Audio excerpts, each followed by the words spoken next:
ہماری شفاعت آپ کرے. سرکار نے پتہ کیا فرمایا؟ او اپنا ایمان تازہ کرو عاشقان رسول.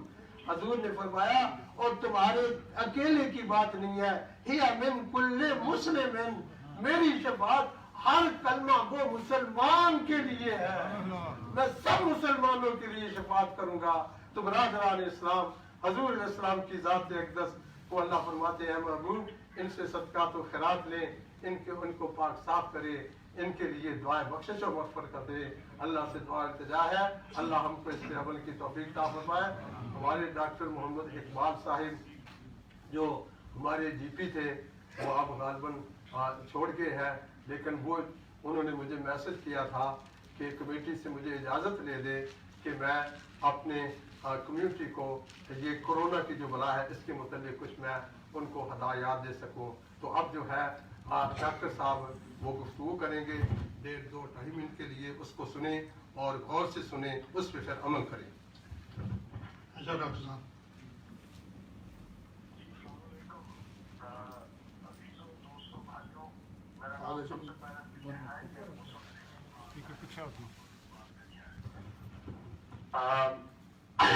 میں آپ کا بہت مشکور ہوا. میں آواز آ رہی ہے؟ میں جی جاری رکھوں، مجھے بتائیے. جی ہاں جی آ رہی ہے. اچھا، تو بہت شکریہ حافظ صاحب آپ کا، اور بہت شکریہ کمیٹی کا مجھے اس موضوع پہ بات کرنے کا موقع دیا آپ لوگوں نے. یہ حقیقت جو ہے یہ ایسی موذی بیماری ہے کہ اس میں کسی مبالغے کی کوئی گنجائش نہیں ہے. اس میں آپ کو جتنا بھی اس کے بارے میں آپ کو اس کی امپورٹنس کے بارے میں آپ کو بتاؤں وہ کم ہے. لیکن اس وقت ہمیں بات کرنی ہے کہ ہمیں اس کو شکست کیسے دینی ہے، ہمیں اس سے باہر کیسے نکلنا ہے. اور اس کے صرف 2 ہی طریقے ہیں. ایک جو احتیاطی تدابیر ہے اور دوسرا ویکسینیشن. تو میں سب سے پہلے ویکسینیشن پہ بات کروں گا. میرے علم میں ہے یہ بات، اور میں نے خود ویڈیوز بھی دیکھی ہیں کہ چند لوگ اس کے بارے میں بہت غلط قسم کی بے بنیاد غلط فہمیاں پھیلا رہے ہیں، جس سے لوگوں کے اندر شکوک پیدا ہو رہا ہے اور وہ ویکسینیشن سے انکار کر رہے ہیں. تو میں آپ لوگوں سے یہ گزارش کروں گا کہ اگر آپ لوگ فلو ویکسین لگوایا کرتے تھے تو پھر آپ بلا خطرے سے بلا اندیشی آپ مکمل تسلی کے ساتھ اس انجیکشن کو لگوائیں. جب آپ کو انویٹیشن آئے تو آپ اس پہ ضرور جائیں. اس بات میں نہ پڑے کہ یہ کون سا ویکسینیشن ہے، کیونکہ اس وقت 3 قسم کی ویکسینیشن موجود ہیں، وہ تینوں صحیح ہیں. میں آپ کو یہ بتا دوں کہ جس دن مجھے انجیکشن کی انویٹیشن آئے گی میں اس پہ ضرور جاؤں گا. اور میں یہ آپ اس بات کو جان لیجیے کہ ہم میں سے کوئی بھی پروٹیکٹڈ نہیں ہے جب تک کہ ہم سب پروٹیکٹڈ نہیں ہیں. اگر ہم میں سے چند لوگ انجیکشن لگوائیں گے تو وہ اتنا فائدہ مند نہیں ہوگا جتنا کہ زیادہ سے زیادہ لوگ لگوانے سے یہ بیماری جلد سے جلد ختم ہوگی. تو اس لیے وہ لوگ جو گمراہ لوگ جو ہم لوگوں کو گمراہ کرنے کی کوشش کر رہے ہیں، پلیز ان کی بات نہ سنیں، بلکہ ان کو کنفرنٹ کریں اور اس میں مذہب کو نہ لے کے آئے. اس میں حرام حلال کا کوئی چکر نہیں ہے.